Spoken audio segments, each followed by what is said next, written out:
Ladies and gentlemen, boys and girls, how you folks doing? Welcome here. Welcome to another edition of the UnNamed Wrestling Podcast, the only podcast with no name. I'm your host, Conman167, and I'm joined today by Mr. Botch Guy and CWrestling. How you two doing? Doing good. Very good. All right, very lively group up in here. Doing good. It's a good day, right? You know, it's a Wednesday. We got ourselves the podcast. We have AEW later today, and we're just coming off of NXT 2.0, which I thought was a fairly fun show. I'm going to get your guys' takes on that in just a little bit as well. We're also going to talk about how Big E is the new WWE Champion. He cashed in his Money in the Bank contract this past Monday on Monday Night Raw.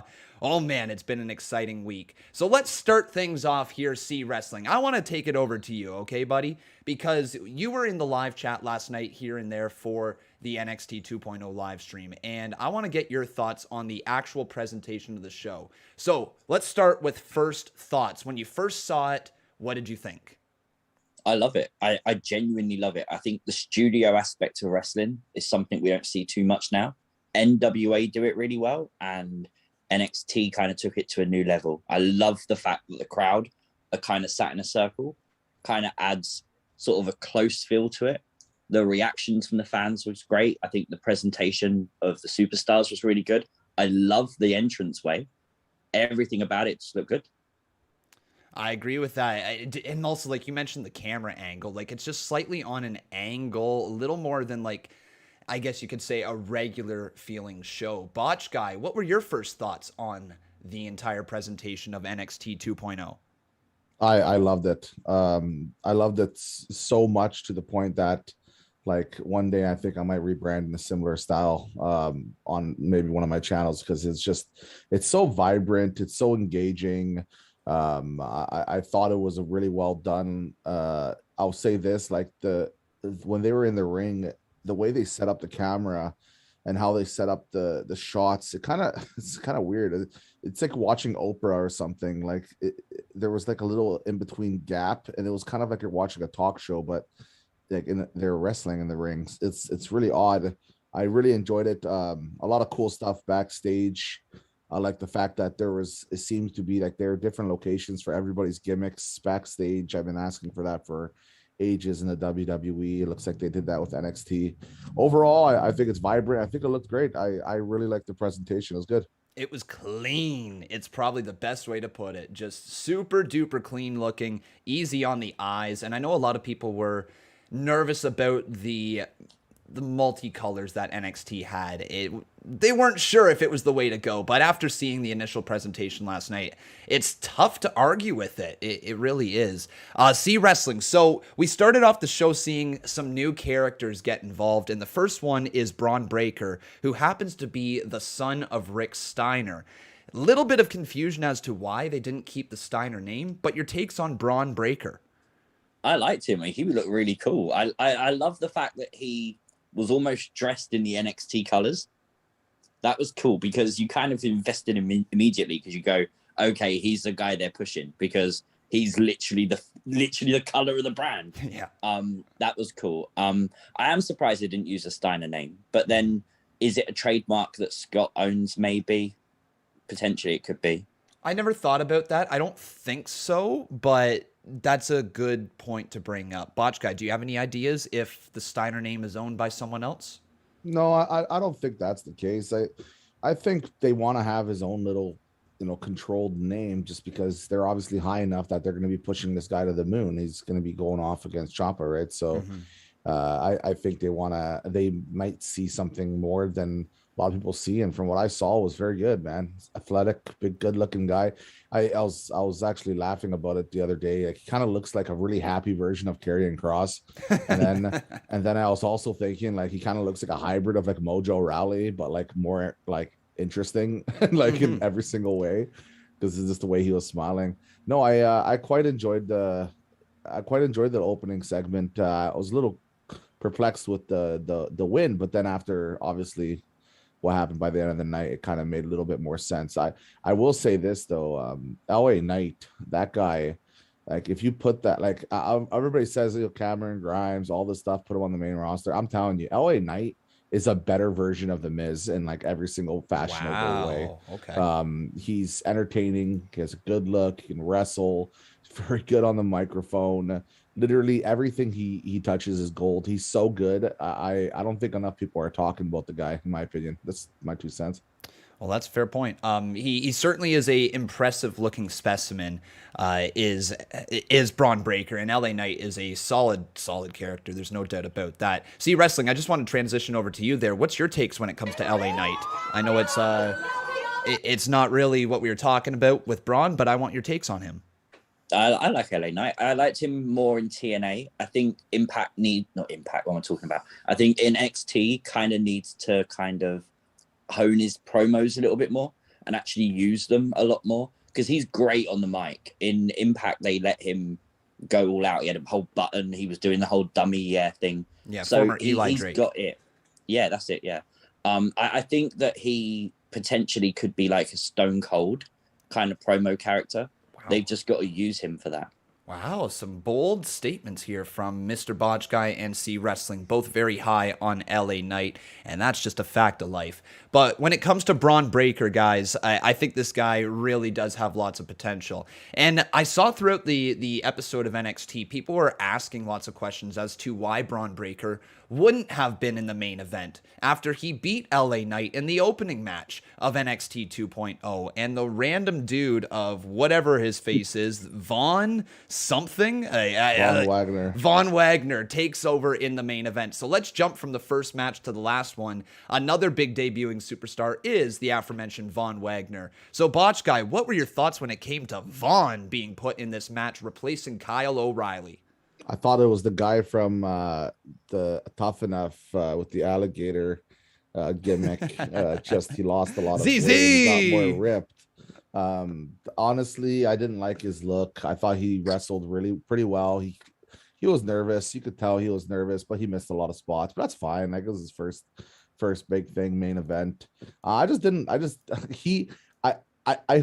certain he was going to win just based on how they threw him in there. But, I'll say this. In my opinion, I have no doubt in my mind that WWE on purpose gave him the most generic entrance theme music in the history of WWE. I am so certain on that fact. I think they literally picked the most generic song possible. And I would even go to say maybe he's kind of like a creative character in like WWE 2K20, and then he just like threw him in there. It's like Von Wagner, the destroyer, going into like the main event scene, right? I don't know. I thought he wrestled well, nervous, but as a character, as a gimmick, I saw nothing. Like, literally, I would prefer to see ZZ from the alligator guy, to be honest. I mean, hell, I think all of us would love to see ZZ again. That guy was mad entertaining. He just couldn't friggin' wrestle. It was really fun, though, seeing at least WWE trying to get some new characters on this TV. It did feel like it was a fresh show overall when we were watching NXT 2.0, whether that was a good thing or a bad thing. So let's transition more towards the middle of the card when we're talking about new characters getting actually given a character of sort. Let's talk about Carmelo Hayes, because he was introduced alongside of Trick Williams, embracing more of a heelish type character. Now, this was a bit of a shock to me, seeing them go in this direction with Carmelo Hayes, but I want your take. So we've started with CWrestling the last couple times, so let's take it to Botch Guy to start it off with Carmelo. Okay, well, to talk about Carmelo, we obviously talk about Trick Williams. First of all, Trick Williams, his name is awesome. Like, that's one of the coolest names. It just sounds so good. It's definitely a main event type name. The guy was cutting promos, and me and C, I think we were on Discord together, but I didn't understand what he was saying like 90% of the time. And it's not that like it's like I didn't understand. Like, maybe I'm not very urban. I don't know the urban speak very well. Like, I don't know the, like kind of how like the the urban style speaking, like when you thing. And for me, I didn't really understand. Like, it's kind of like old English type style talking. And when it was happening, I think I'm pretty sure he forgot his lines too, because he kept on repeating it over and over. But at the end of the day, like, one thing for sure, like, he was very confident the way he looked, the style. I thought his mic skills were good. It's just he needs polish, right? Like I Yeah. think he needs polish, maybe connecting a little bit more with like kind of the audience, the way he speaks. And as for Carmelo, like he's like the opposite. Like he was so good. Like he's so good on the microphone, Carmelo. He looks very confident, very cocky, arrogant, but not to the point where I thought he was a heel. So when they did, I guess, kind of turn him into a heel, I wasn't buying it too well, to be honest. I would have preferred to him be a very cocky face. I think that's something we don't see too often, kind of like a Randy Orton. Like I think it would be kind of cool to see. So I don't know.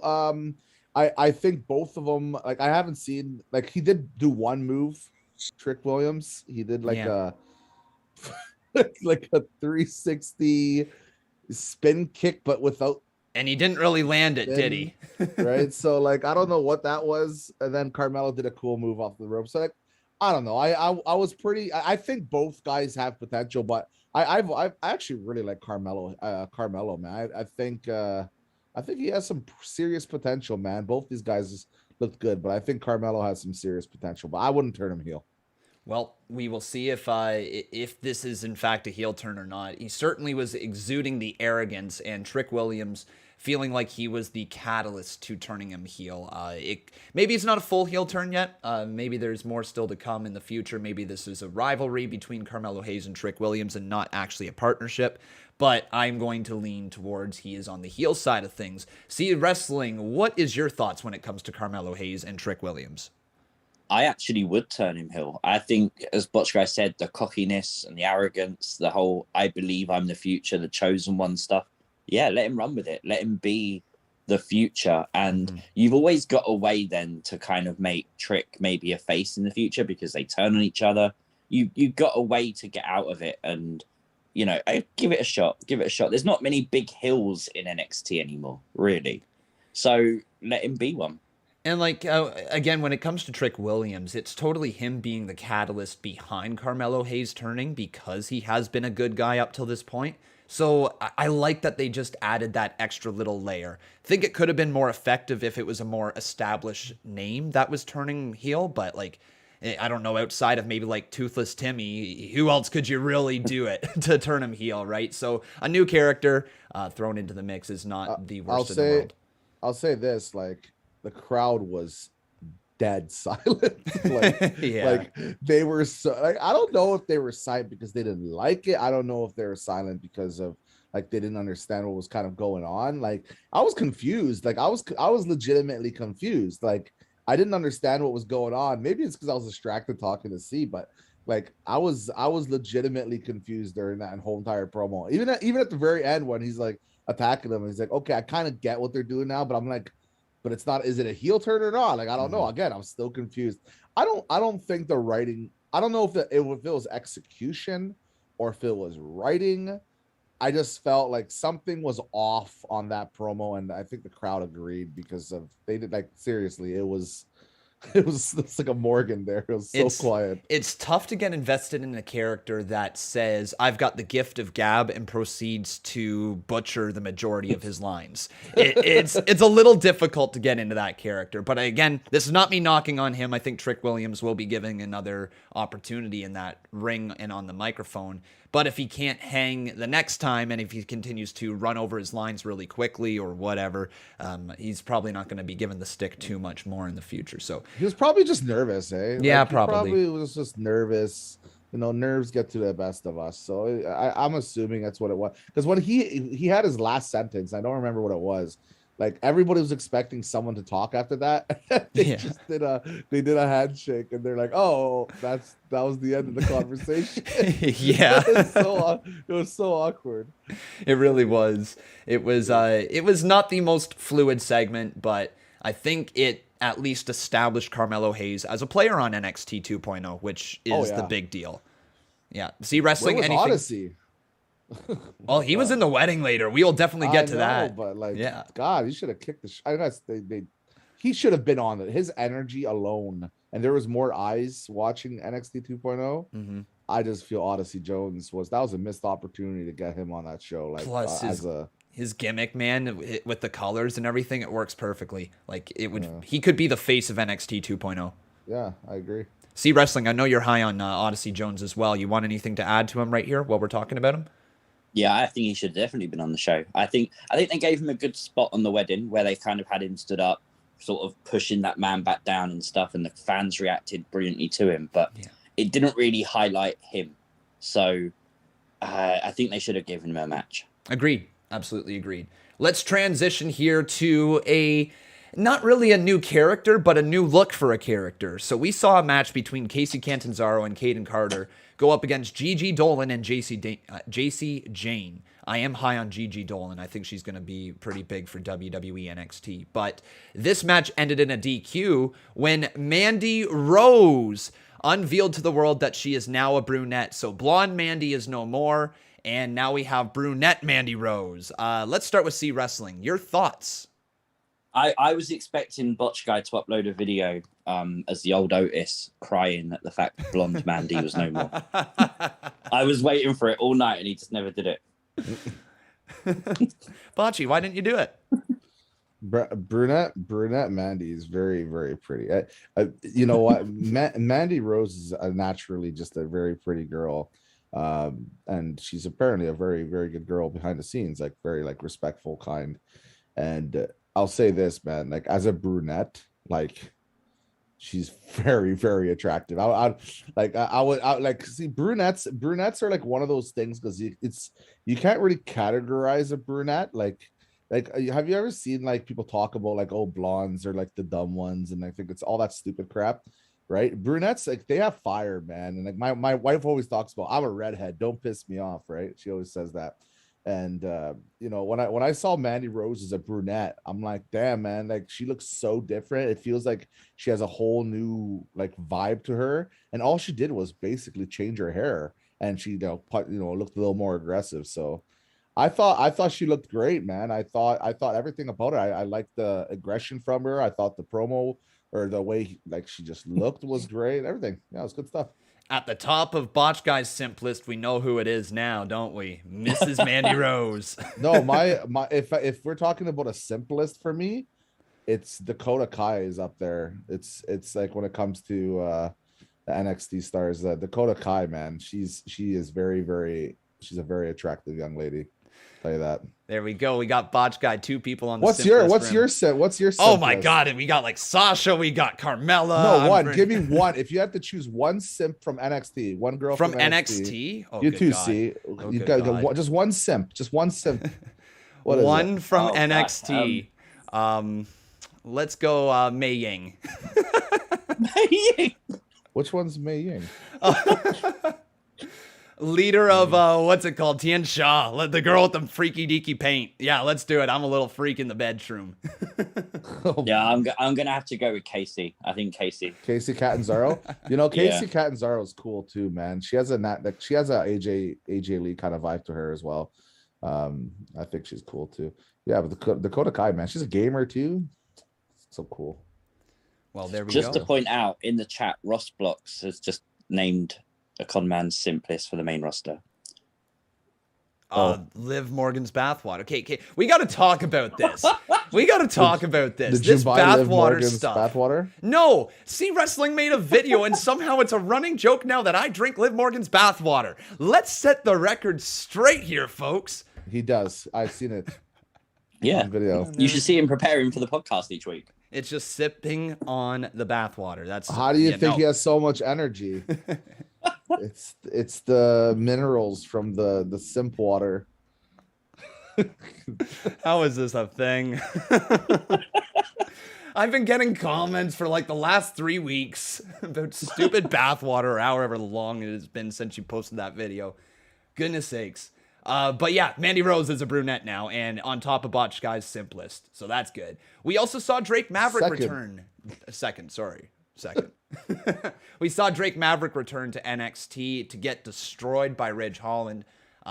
Interesting to see him on NXT because he's involved in the 24/7 title picture. Just really quick on Drake Maverick. Any thoughts on him, guys? That confused me because surely Drake was called up. I don't know. Is he back in NXT already? I don't know. I'm very confused. Yeah, it was really weird. Botch Guy? He's a wrestler for the WWE. There we go. All right. And there was another interesting couple of debuts as well. So we saw a video package from Tony Dangelo. Now, this is interesting. Botch Guy, I'm sure you know of the Tony D'Angelo in the hockey world, who has been a controversial figure to say the least. Interesting that WWE would use this name, but Tony D'Angelo is looking like he's going to be an Italian, slightly like involved in the mob gimmick. Thoughts?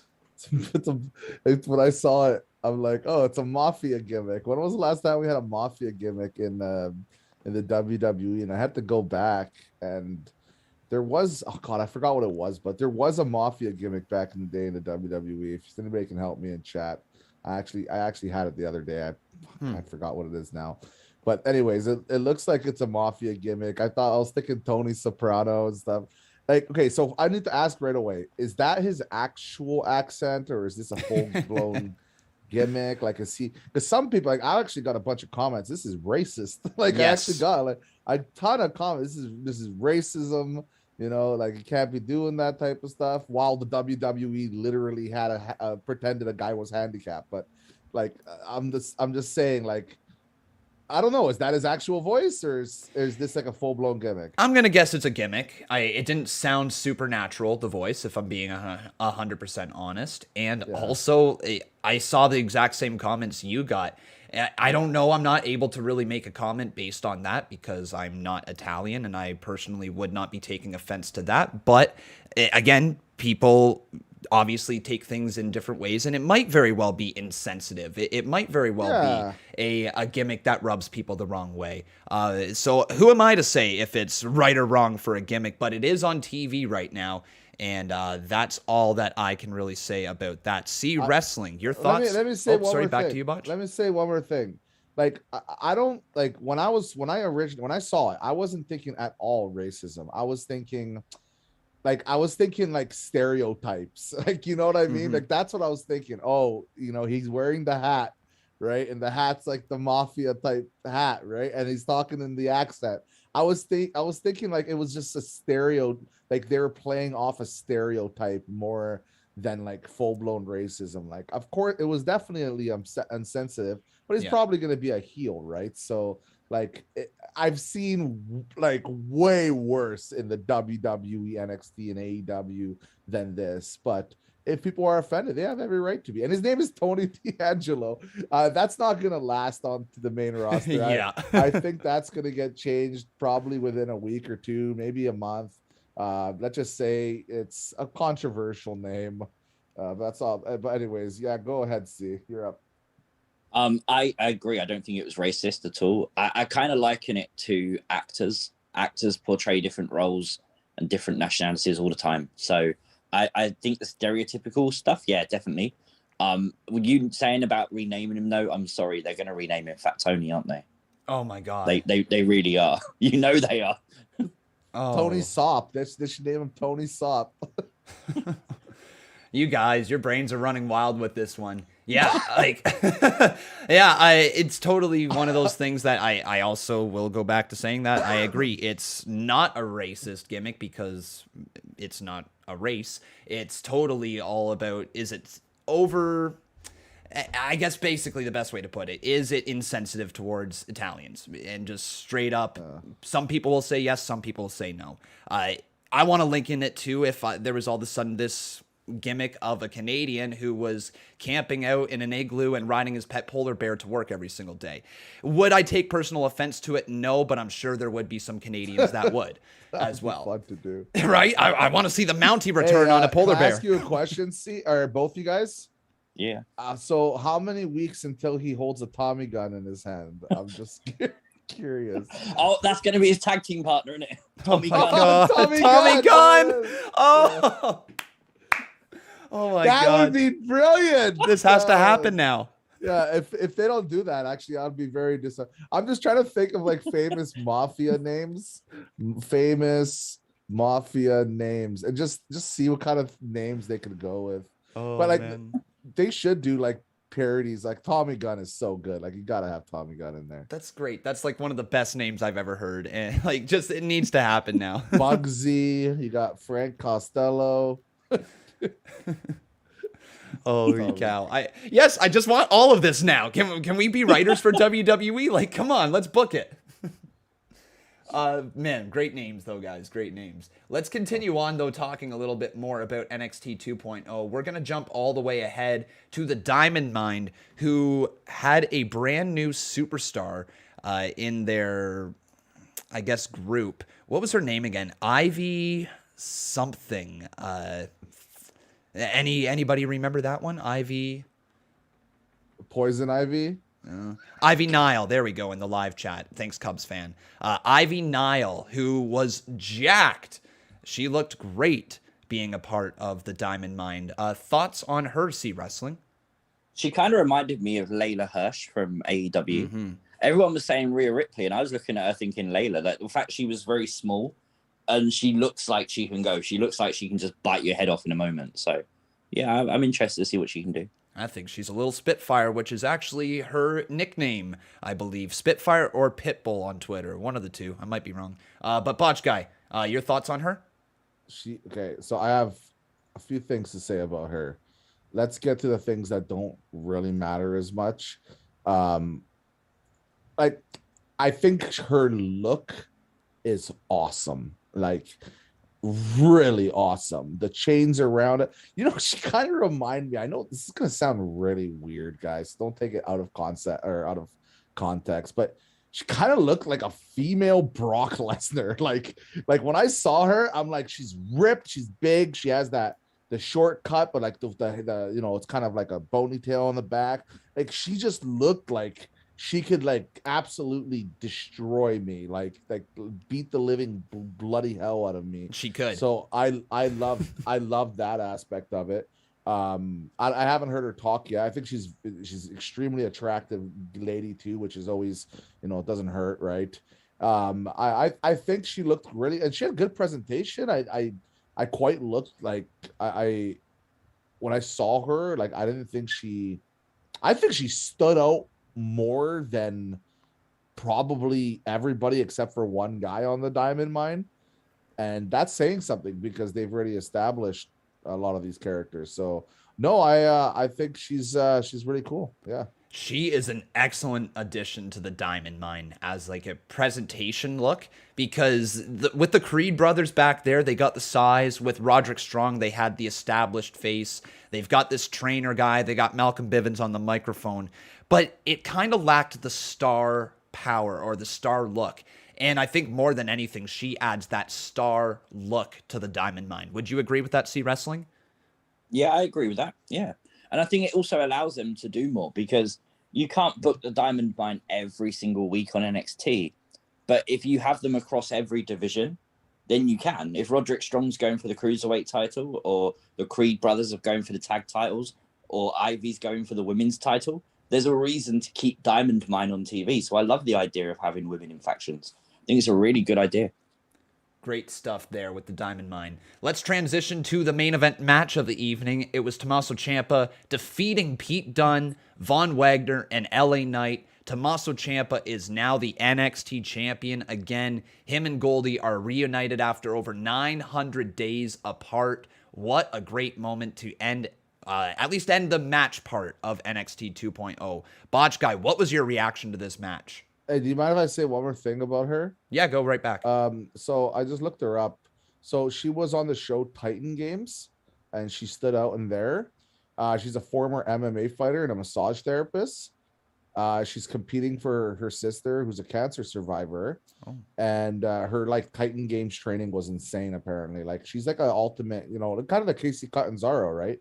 She's like an ultimate warrior, or whatever they call them, right? So like she's obviously like insanely gifted athletically too. So I think she's gonna do really well. I want to see her in a match. I definitely want to see her in a match, see what she can do. Yeah. As for the main event, I thought it was a good main event. A few sloppy moments. I think nerves more than anything, especially with the new guy, yeah, Mr. Von Wagner. coming into the ring.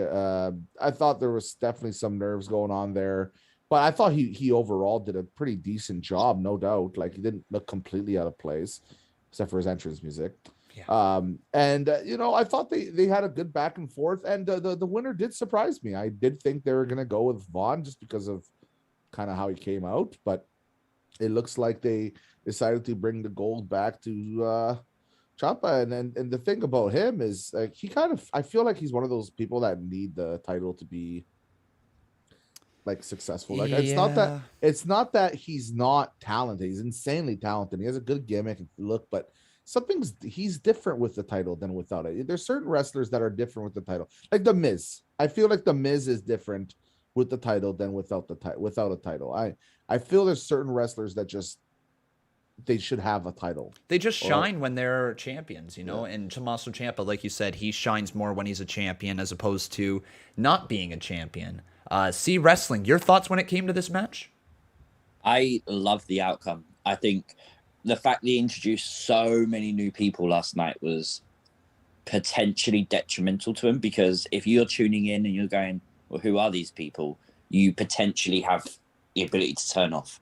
Mm-hmm. And the fact you then give the championship to Ciampa, which is someone I think most people know, that's a really good move, because you settle people's fears that this is going to be just 20-year-olds doing their thing. And that's what the outcome we've had of what we think NXT is going to be. Mm-hmm. Now we can kind of say, well, they are still focusing on Ciampa. Don't forget, he was the first guy they advertised on Raw, and that commercial that played, he was the guy at the very first bit of the promo. So they are seemingly still behind people like Ciampa, and that's a good thing. Yes, it's a very good thing. And when you're having this transition period, I don't think there's anybody better to put at the top of your brand than Tommaso Ciampa, especially as somebody who's liked by the fans. He's going to help get people like Braun Breaker over. He's going to help get people like Vaughn over. He's going to really help with this undercard that NXT is starting to develop. And, you start to think of somebody like Gabe Steveson, who's coming in probably in the near future, or that guy who looks like Brock Lesnar. His name's escaping me right now. Holland.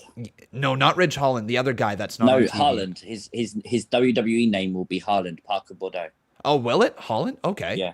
Interesting. Any reason for that? Do you know? Just WWE giving him a name, I think. Because that sounds really close to Ridge Holland. Like, I legit thought that's who you were talking about. Yeah, no, he changed his Twitter handle. It's now just Holland WWE. Huh. Interesting. Well, anyways, they've got all these big guys coming in. If you're going to have Ciampa on your roster, you want to make the most of Ciampa. Put him over as like this grizzled vet of the NXT division, and all these young guys trying to gun for his spot. I think he's going to thrive in that spot. So anything else to say about this match here, guys? Either of you? I do think Ciampa's reign will be very short. I think he's going to lose it very quickly to Braun. And Botch Guy? Yeah, I agree. He's going to lose it next pay-per-view or next time they have the match.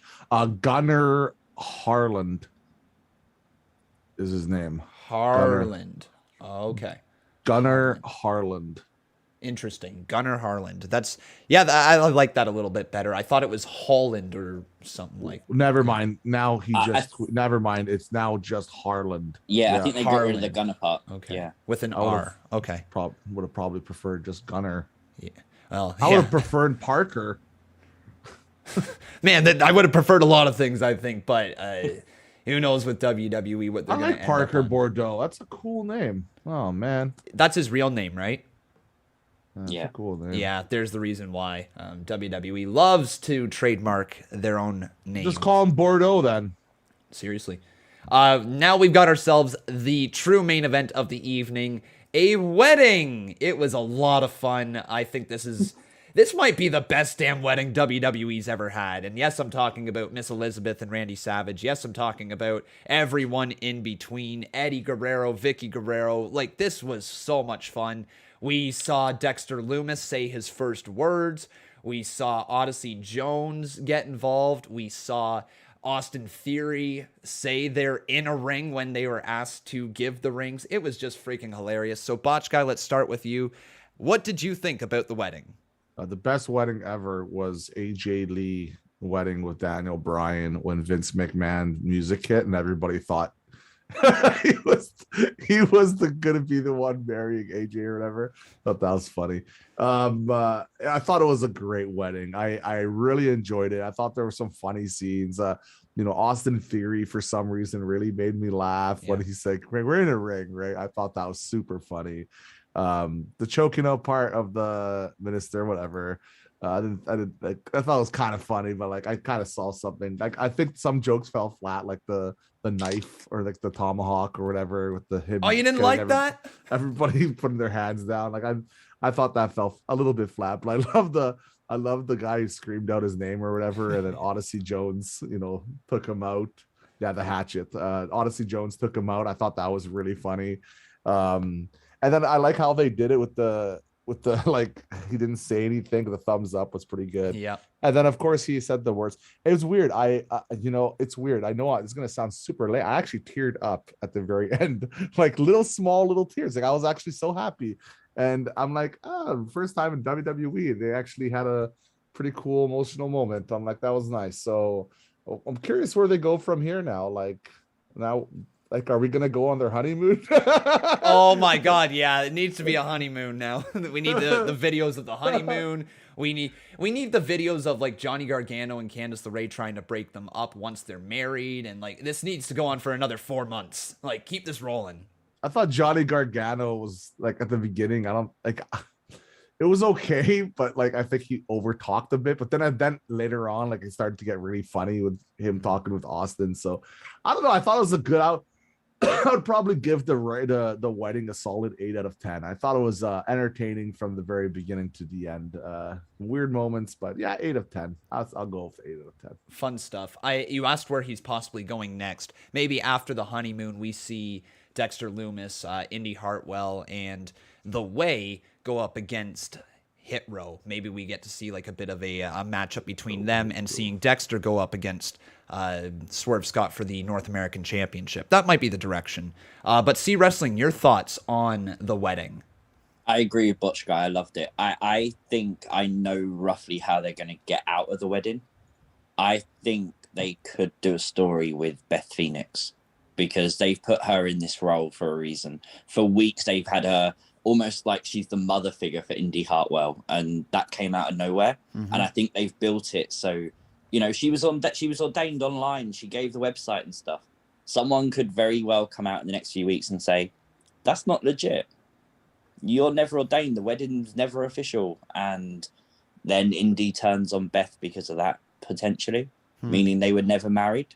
Also, if anyone's worried that Vince is running NXT, just remember Dexter Lumis's last or middle name. And that's definitely not Vince McMahon writing that. No way. Yeah, I mean, I still think it could have been Vince. You never know. Maybe the wacko woke up one morning. He's like, I got an idea, damn it. Yeah, maybe. It wouldn't shock me, but I think that's a Shawn Michaels thing. I think you're probably right. There's still definitely influence from Michaels and everybody that was there, Regal, and somebody came up with that. You're most likely right. It was not Vinnie Mac, but yeah, a very fun wedding for sure. It's the best wedding that I can remember in WWE. You know what I got from this though is it felt like an Impact Wrestling style of a segment where there was just a lot of comedy that was thrown into it, using the characters that they have. Like the zombie ref was a part of this wedding. Like that felt like something that would happen in Impact Wrestling. And I think it's because NXT is trying to go for more of that, not quite full indie vibe, but half in between, half indies, half sports entertainment. And Impact Wrestling does that pretty well. So this was literally like a copy and paste from the wedding there a few months ago, other than the death at the end when Johnny Bravo shot someone.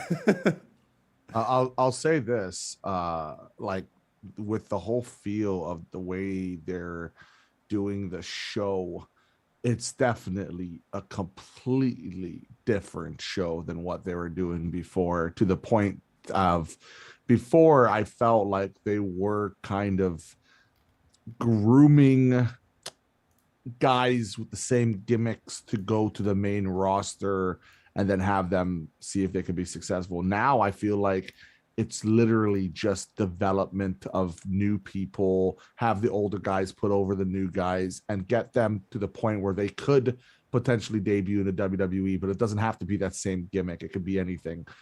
Just get these guys ready. I feel like it's definitely more of a developmental show now than it was kind of like WWE 1.5. Just my 2 cents on it. No, that's a good point there, Botch Guy. It definitely is closer to like an OVW type of feel in terms of when you look at the roster and the type of superstars they're trying to get over. But yeah, that was NXT 2.0. All I know is I'm excited to see what happens next week. And that means WWE accomplished what they set out to do, get us interested in the new show. So just one simple question. Did you enjoy it? Botch Guy, yes or no? Yes. CWrestling, did you enjoy it? Yes or no? Yes. There we go. 3 yeses here on the UWP. Now it's time to transition into the mailbag time. It's mailbag. It's mailbag. This is the mailbag song. There you go. Good God. Swing and a miss. Yeah, that sucked. Just straight up, that sucked. But we got a question from Raul Kapar over here, and this is on Twitter at Conman167 if you guys would like to ask in the future. So Raul says, with CM Punk entering a feud with Team Taz and potentially maybe facing Ricky Starks, do you think he should actually win a title in AEW or just carry on putting over young talent? So let's start with UC Wrestling. Do you think CM Punk should actually win a title in AEW? Yes, I think he should. I think CM Punk's a different factor to other superstars they've got. Bryan Danielson is known worldwide, and I think CM Punk is. But I do think there's an entire generation of fans who just couldn't care. I think he's been away for 7 years. And if you started watching wrestling in those 7 years, you've never seen him wrestle. You might not understand the hype. So you've got to kind of reestablish him a little bit. And I think that's what the match with Darby kind of did. Fair point. Botch Guy?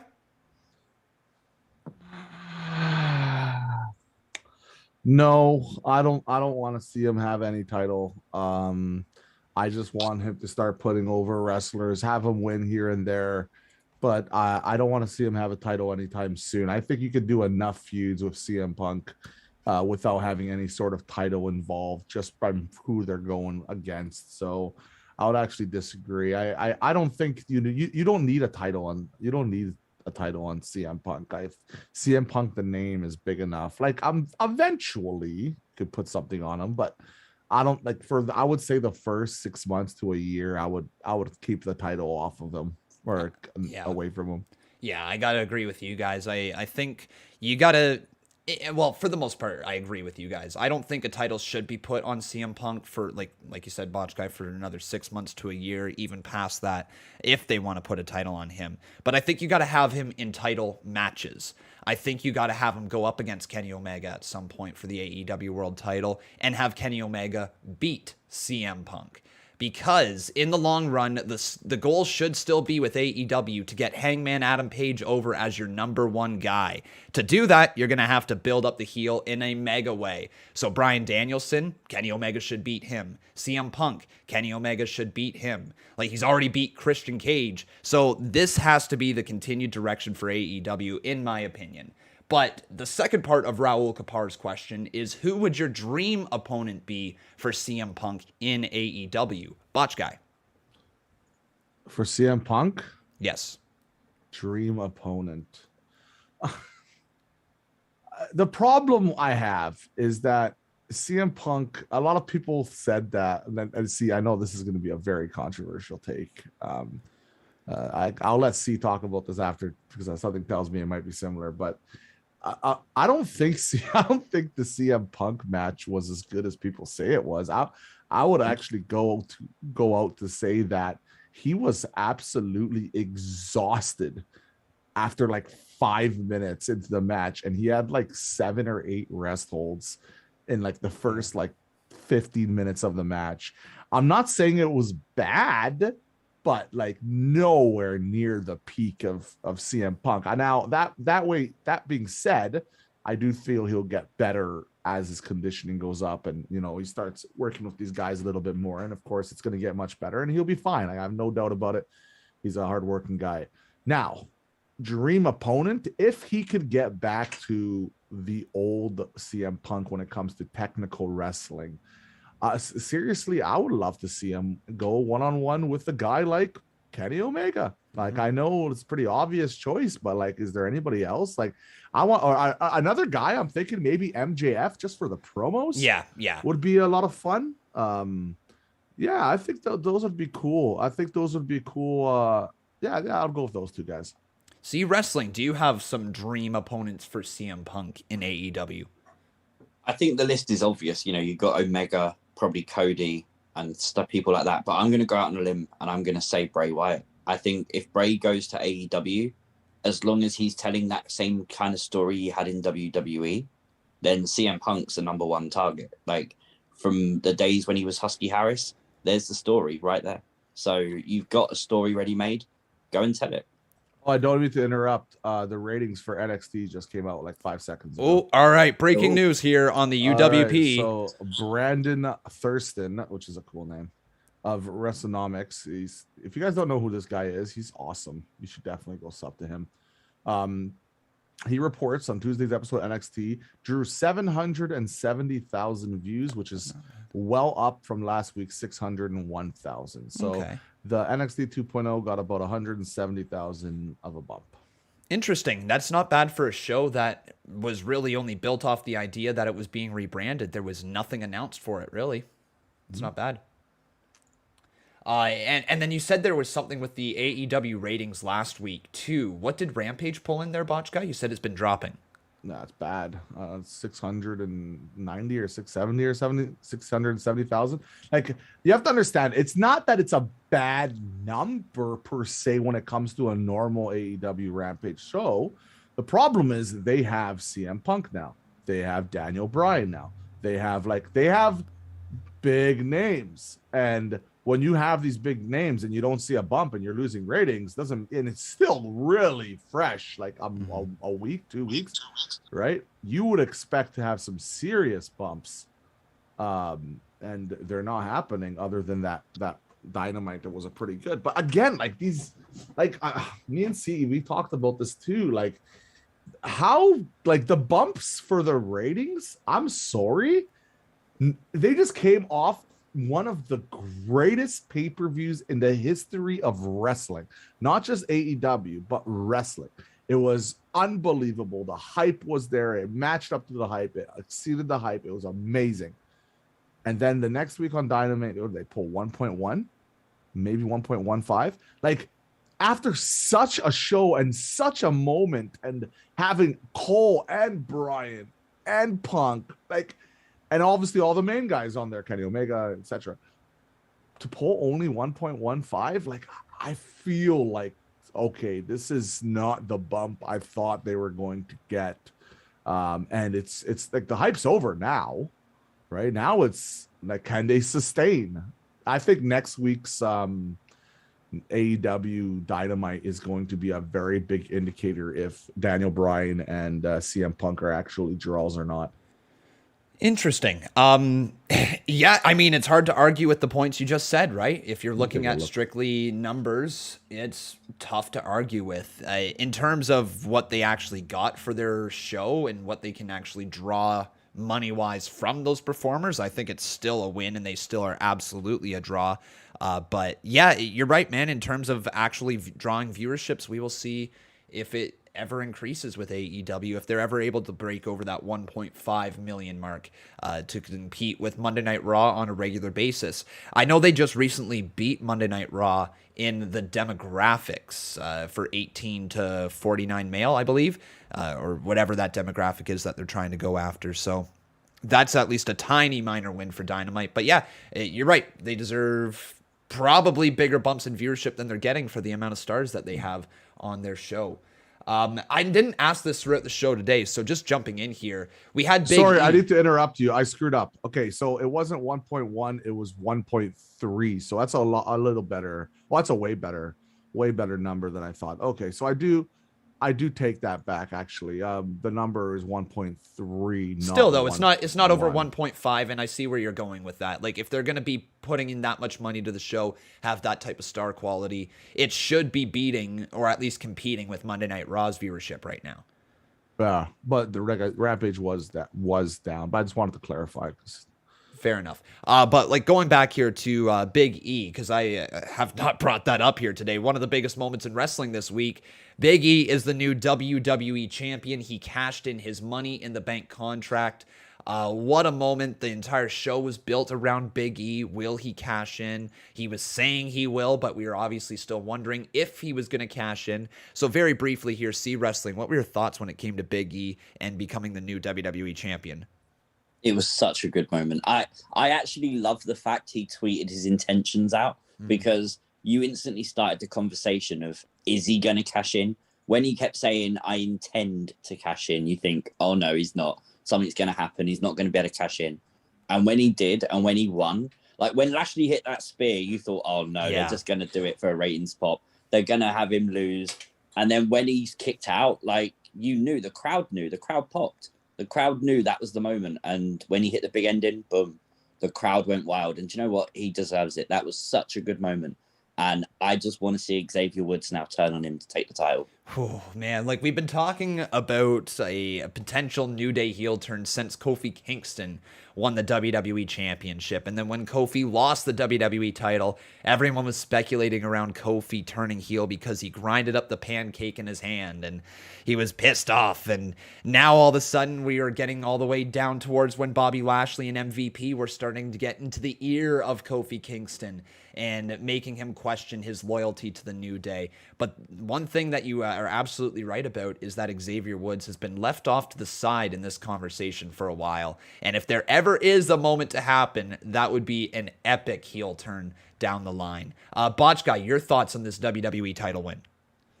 I loved it. I love that Big E won, man. One of the good guys.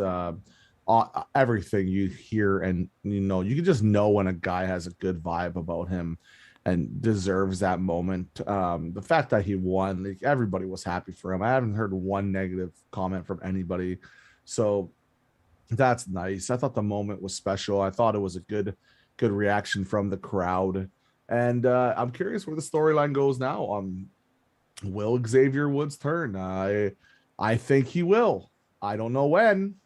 I think he will, and I think that would be something a lot of fun because, now Kofi won the title, Big E won the title.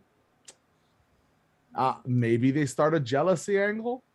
Well, yeah, remember Xavier Woods faced off against Bobby Lashley for that championship as well at one point. And beat him. Yes. Not for the title. Not for the title, yes. He beat him. So I hope they do a slow burn of like a jealousy angle here. I don't think it can be a quick turn, but if it would, it'll be really good for my channel because that's a quick reaction video right there. Always thinking about the views. You're like Sammy Guevara. Give me the views. No, not so much, but like just the reaction I think would be a lot of fun to see, and I'll scream for sure. Talking about Bobby Lashley, let's talk about his former group, The Hurt Business. And this is a question from RAN on Twitter. He asks, there is speculation that The Hurt Business could be reuniting. Do you think it will happen? We'll start with you, C. Do you know what? I think it could. Just because I think WWE are starting to feel the pressure of AEW. And I think, with football starting up, I think they do want to pop the rating. So you got to start pleasing the fans. You've got to start doing what they want. And maybe you're not doing anything else with Cedric and Shelton. So maybe that's the way to go. Yeah. New Day versus Hurt Business. Anyone? Botch Guy, your thoughts there with the Hurt Business potentially reuniting? Sick. Then re-sign Bray Wyatt. And that'll make people happy. I don't think it's going to happen. I think they're going to do this Goldberg feud for a little while here.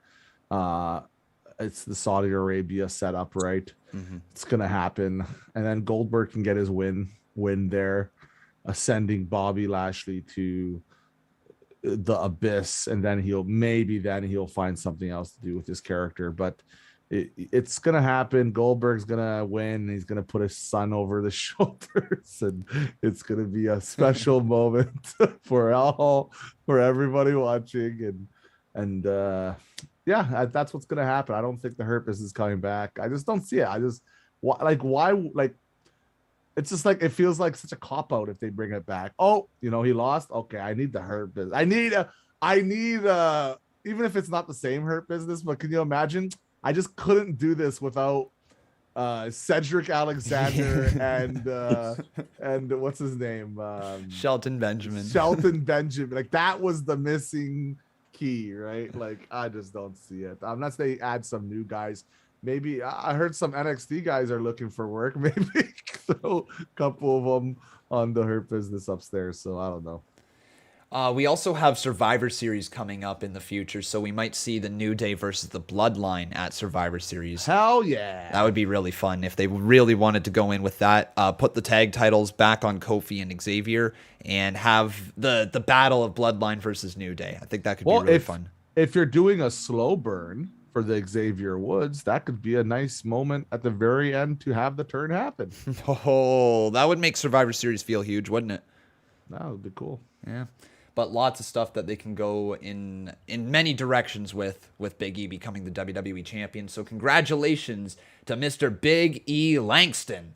It's a good, feel-good win for him. We got a couple more questions over on Twitter, and then I'm going to pass it off to you guys to fill in the fans with what you've been up to. But Carlos Romero asking here, since we saw Damian Priest at the wedding, do you think we will see some more NXT legends return for more segments or a match in the future? Botch Guy, start with you. Well, eventually, yeah, but not anytime soon. I think this is an indie show now, guys. It's in development. That's basically all I'll say with that. CWrestling? Yeah, I think it's all developmental now. Yep, fair points. I agree 100%.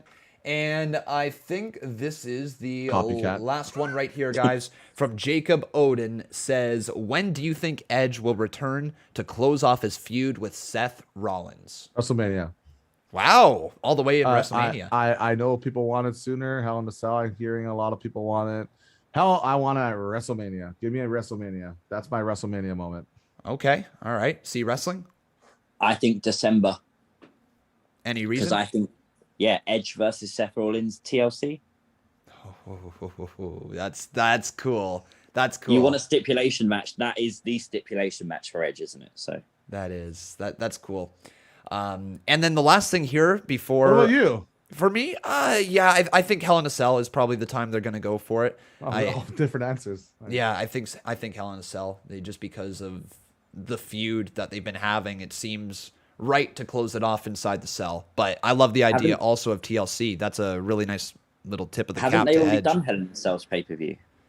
They did, didn't they? Actually, you know what? You're 100% right. It's probably not going to be then. What's going to take over Hell in a Cell in October? Hey, Colin, just to let you know, I think there's a couple of donations. I'm not sure if you got to them, but there was the one from Alan Turner. Thank you, Alan. And then Mika Butler says, I look super fancy today. Thank you, my friend. I appreciate the support for you guys.